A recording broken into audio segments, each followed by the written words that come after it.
chocolate. Everyone's a winner. At 7:45, it's Sunday Breakfast, BBC Radio Bristol, playing you brilliant music all morning here on the show. I'm here till 10 o'clock this morning.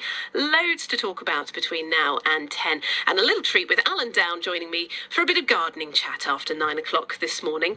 Now then, a new Hare Krishna centre's opened in Bath. It's keen to attract new people to the movement. Hare Krishnas are well known all over the world for their shaven heads, bright orange robes and the famous mantra.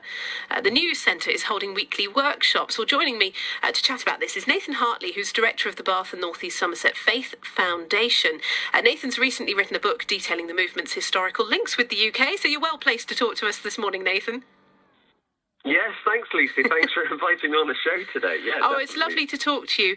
Is there a need for a new centre in Bath?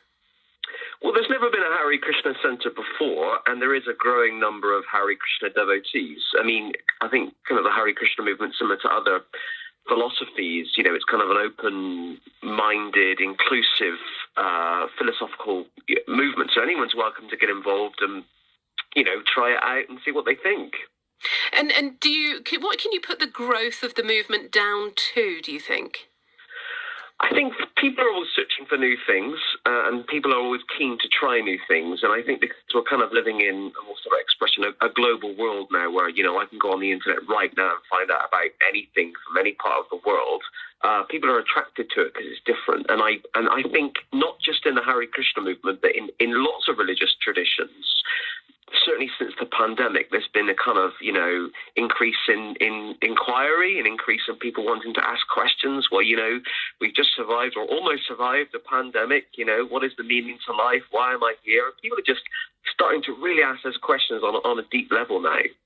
And the movement itself is relatively young. When you look at, different religious organisations around the world that have a vast history, this is quite young, isn't it?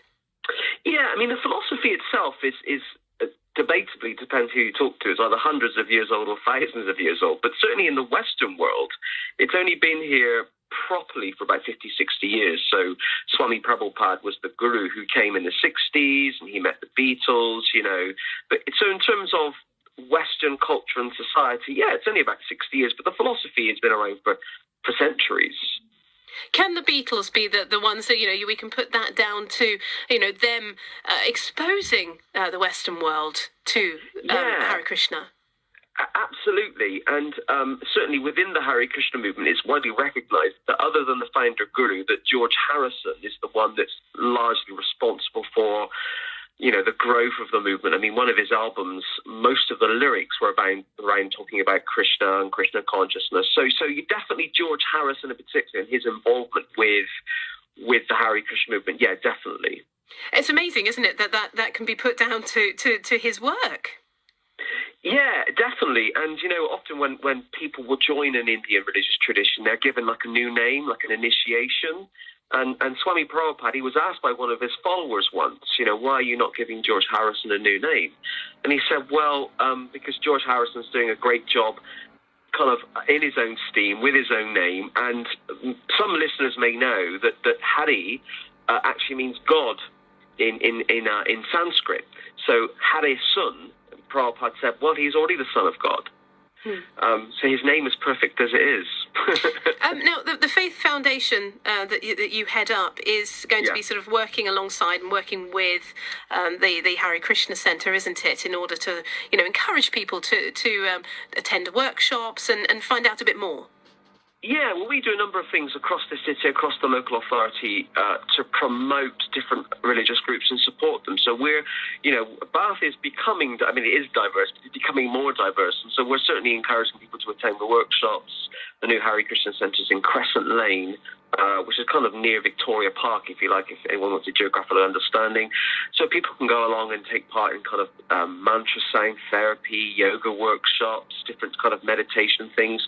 And we're keen to encourage people to go, just like we're encouraging people to, at times, attend the Muslim mosque or the Hindu temple. We want people to go and try things and, try it for themselves. From a personal perspective, then, why do you think it's so important to have a foundation like this in the area that does try to promote and raise awareness of different faith groups, faith organisations, and religions?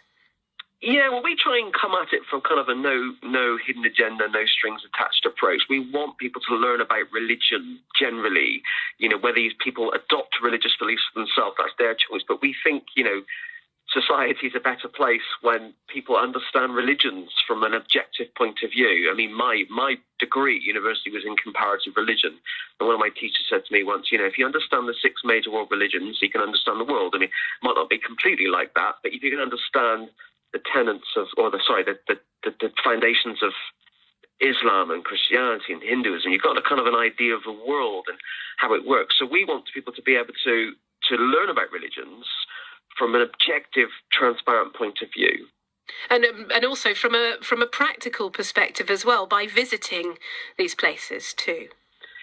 Yeah, absolutely. I mean, Bath is a very predominantly Christian city, if you like. So there's lots of churches, but there's also a lovely mosque down at the train station. There's a new Hindu temple, which is where a secondary school used to be. So you can kind of practically go and experience these things and taste the food and smell the incense and listen to the bells and talk to the practitioners of these faith traditions and learn for yourself in a kind of an experiential way. Nathan, thank you for the time being this morning. It's lovely to hear from you, and I know that we will chat again in future, so thank you for the time being. Nathan Hartley is from Bath and North East Somerset Faith Foundation, talking this morning about a new Hare Krishna centre opening in Bath. There's a push and a move to attract new people in to find out a bit more about the Hare Krishna movement. 9 minutes to 8.